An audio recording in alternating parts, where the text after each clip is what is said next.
Hello welcome back to Amulya Ammu YouTube channel. ಈ ವಿಡಿಯೋದಲ್ಲಿ ನಾವು ಅಲ್ಲಿಂದು ಖೀರ್ನ ಹೇಗೆ ಮಾಡೋದು ಅಂತ ನೋಡೋಣ. ಮೊದಲಿಗೆ ನನ್ನ ಚಾನಲ್ ನೋಡ್ತಿರೋರಲ್ಲಿ ಯಾರು ನನ್ನ ಚಾನಲ್ ಸಬ್ಸ್ಕ್ರೈಬ್ ಮಾಡಿಲ್ಲ ದಯವಿಟ್ಟು ಸಬ್ಸ್ಕ್ರೈಬ್ ಮಾಡಿ ಅಂತ ಹೇಳ್ತಾ ಬನ್ನಿ ಇವಾಗ ಹಾಲು ಖೀರ್ನ ಮಾಡೋಣ. ಮೊದಲು ನೋಡಿ ಈ ಥರ ಸ್ಮಾಲರ್ ಸೈಜ್ದು ರೋಸ್ಟೆಡ್ ವರ್ಮಸಲ್ಲಿನ ತೊಗೊಂಡಿದ್ದೀನಿ. ನೋಡಿ ಈ ಥರ ಇದೆ ಪ್ಯಾಕಿಂಗು. ರಂಜಾನ್ ಸ್ಪೆಷಲ್ ಅಂತಲೂ ಇದೆ. ಈ ಡಿಶ್ ತುಂಬಾ ಫೇಮಸ್ಸು. ರಂಜಾನ್ಗಳಲ್ಲಿ ಪ್ರತಿಯೊಬ್ಬರು ಮನೇಲೂ ಕೂಡ ಮಾಡೇ ಮಾಡ್ತಾರೆ. ಈ ಥರ ವರ್ಮಸಲ್ಲಿನ ತಗೊಳ್ಳಿ, ತುಂಬಾ ಚಿಕ್ಕದಾಗಿರುತ್ತೆ ಸೈಜು. ಈ ಥರ ಇದೆ. ಬನ್ನಿ ಇವಾಗ ವರ್ಮಸಲ್ಲಿನ ನೀಟಾಗಿ ಫ್ರೈ ಮಾಡ್ಕೊಳ್ಳೋಣ. ನೋಡಿ ವರ್ಮಸಲ್ಲಿನ ಫ್ರೈ ಮಾಡ್ಕೊಳ್ಳಿಕ್ಕೆ 2 ಟೇಬಲ್ ಸ್ಪೂನ್ ಆಯಿಲ್ ಹಾಕೊತಾ ಇದ್ದೀನಿ ನಾನು. ಇಲ್ಲಿ ನೀವು ಗೀನ ಆ್ಯಡ್ ಮಾಡ್ಕೊಳ್ಳಿ. ನನಗೆ ಪರ್ಸ್ನಲಿ ಗೀ ಅಂದರೆ ಅಲರ್ಜಿ, ಅದರಿಂದ ಆಯಿಲಲ್ಲಿ ಫ್ರೈ ಮಾಡ್ಕೊತಾ ಇದ್ದೀನಿ. ಹಾಗೆ ಇಲ್ಲಿ ನೋಡಿ ನಾನು ರೋಸ್ಟೆಡ್ ವರ್ಮಸಲ್ಲಿನ ತೊಗೊಂಡಿರೋದ್ರಿಂದ ಸ್ವಲ್ಪ ಲೈಟಾಗಿ ಅಷ್ಟೇ ಬಿಸಿ ಮಾಡ್ತಿದ್ದೀನಿ. ಸ್ವಲ್ಪ ಉಗುರು ಬೆಚ್ಚಕಷ್ಟೇ ಬಿಸಿ ಮಾಡ್ಕೊತಾ ಇದ್ದೀನಿ ನಾನಿಲ್ಲಿ.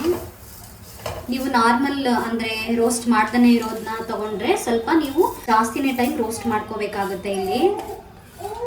ಈಗ ನೋಡಿ ನೀಟಾಗಿ ಫ್ರೈ ಆಯಿತು ವರ್ಮಸಲ್ಲಿ. ಈಗ ಇದಕ್ಕೆ ನೀವು ತೆಂಗಿನಕಾಯಿ ಹಾಲು ಅಥವಾ ನಾರ್ಮಲ್ ಹಾಲು ಬರುತ್ತೆ ನೋಡಿ, ಅದನ್ನು ಸೇರಿಸ್ಕೊಳ್ಳಿ. ಇದು ತುಂಬಾ ಟೇಸ್ಟಿಯಾಗಿ ಬರಬೇಕು ಅಂತ ಹೇಳಿದ್ರೆ ನೀವು ನಾರ್ಮಲ್ ಮಿಲ್ಕ್ ಬರುತ್ತಲ್ಲ ನೋಡಿ, ಅದನ್ನೇ ಸೇರಿಸಿದ್ರೆ ತುಂಬ ಚೆನ್ನಾಗಿರುತ್ತೆ. ರಾ ಮಿಲ್ಕ್ ಬರುತ್ತಲ್ಲ ಅದನ್ನು. ನಾನಿಲ್ಲಿ ಮಿಲ್ಕ್ ತಿಂದನೇ ಇರೋದ್ರಿಂದ ತೆಂಗಿನಕಾಯಿ ಹಾಲನ್ನ ಸೇರಿಸ್ತಾ ಇದ್ದೀನಿ. ನೋಡಿ ನೀಟಾಗಿ ನೆನೆಬೇಕು. ಲಿಕ್ವಿಡ್ ಟೈಪಲ್ಲಿ ಬೇಕು ಅಂದರೆ ನೀವು ಇಲ್ಲಿ ಜಾಸ್ತಿನೇ ಕ್ವಾಂಟಿಟಿ ಸೇರಿಸ್ಕೋಬೇಕಾಗುತ್ತೆ ಹಾಲನ್ನ. ನನಗೆ ಡ್ರೈಡ್ ಆಗಿ ತುಂಬ ಇಷ್ಟ ಆಗುತ್ತೆ, ಅದಕ್ಕೆ ಇಲ್ಲಿ ಡ್ರೈಡ್ ಟೈಪಲ್ಲಿ ಮಾಡ್ತಿದ್ದೀನಿ. ನಿಮಗೆ ಜಾಸ್ತಿ ಲಿಕ್ವಿಡ್ ಟೈಪಲ್ಲಿ ಬೇಕು ಅಂದರೆ ಹಾಲನ್ನ ಸ್ವಲ್ಪ ಜಾಸ್ತಿ ಹಾಕಿ.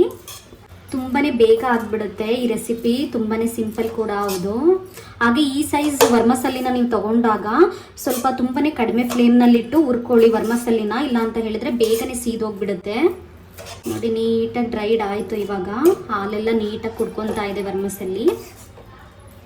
ಈಗ ಇದಕ್ಕೆ ಎಷ್ಟು ಬೇಕೋ ಅಷ್ಟು ಸಕ್ಕರೆನ ಸೇರಿಸೋಣ. ಹಾಗೆ ನಾನಿಲ್ಲಿ ತೆಂಗಿನಕಾಯಿ ರುಬ್ಬುವಾಗಲೇ ಏಲಕ್ಕಿ ಪೌಡರ್ನ ಆ್ಯಡ್ ಮಾಡ್ಕೊಂಡಿದ್ದೀನಿ. ನೀವೇನಾದರೂ ನಾರ್ಮಲ್ ಮಿಲ್ಕ್ನ ಆ್ಯಡ್ ಮಾಡ್ತಿದ್ದೀರಾ ಅಂತ ಹೇಳಿದ್ರೆ ಏಲಕ್ಕಿ ಪೌಡರ್ನ ಈ ಟೈಮ್ನಲ್ಲಿ ಆ್ಯಡ್ ಮಾಡ್ಕೊಳ್ಳಿ. ಈಗ ಇದಕ್ಕೆ ಎಷ್ಟು ಬೇಕಷ್ಟು ಶುಗರ್ನ ಹಾಕ್ಕೊಳ್ಳೋಣ. ಶುಗರ್ ಹಾಕಿದ ನಂತರ ನೀಟಾಗಿ ಮಿಕ್ಸ್ ಕೊಡಿ. ಈಗ ಇದಕ್ಕೆ ಸ್ವಲ್ಪ ತೆಂಗಿನಕಾಯಿ ತುರಿನ ಸೇರಿಸೋಣ.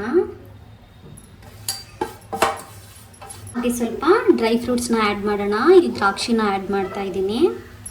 ಹಾಗೆ ಸ್ವಲ್ಪ ಇದೆಲ್ಲ ಆಗಿದ ನಂತರ ಚಿಕ್ಕದಾಗಿ ಚಾಪ್ ಮಾಡಿ ಇಟ್ಕೊಂಡಿರುವಂತಹ ಕ್ಯಾಶ್ಯೂ ಮತ್ತು ಆಲ್ಮಂಡ್ನು ಕೂಡ ಇದಕ್ಕೆ ಆ್ಯಡ್ ಮಾಡೋಣ.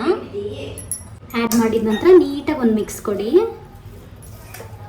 ಸೇಮ್ ಸ್ವಲ್ಪ ಕೊಬ್ಬರಿ ಮಿಠಾಯಿ ಥರ ಫೀಲ್ ಆಗುತ್ತೆ. ಇಲ್ಲಿ ನೀವು ಸ್ವಲ್ಪ ಹಾಲನ್ನ ಜಾಸ್ತಿ ಆ್ಯಡ್ ಮಾಡಿದ್ರೆ ಸೇಮ್ ಖೀರ್ ಥರ ಆಗುತ್ತೆ.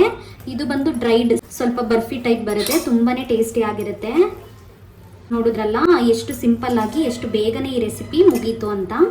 ಹಾಗೆ ತುಂಬಾ ಟೇಸ್ಟಿ ಆಗಿರುತ್ತೆ. ಯಾರ್ಯಾರು ಸ್ವೀಟ್ನ ಲೈಕ್ ಮಾಡ್ತೀರಾ ಅವರು ಈ ಥರ ತುಂಬಾ ಬೇಗ ಮಾಡ್ಕೊಂಡು ತಿನ್ಬೋದು. ಇದಾಗಿತ್ತು ಇವತ್ತಿನ ರೆಸಿಪಿ. ಇದೇ ಥರದ ಕುಕ್ಕಿಂಗ್ ವಿಡಿಯೋಗಾಗಿ ನನ್ನ ಚಾನಲ್ನ ಸಬ್ಸ್ಕ್ರೈಬ್ ಮಾಡೋದನ್ನ ಮರಿಬೇಡಿ.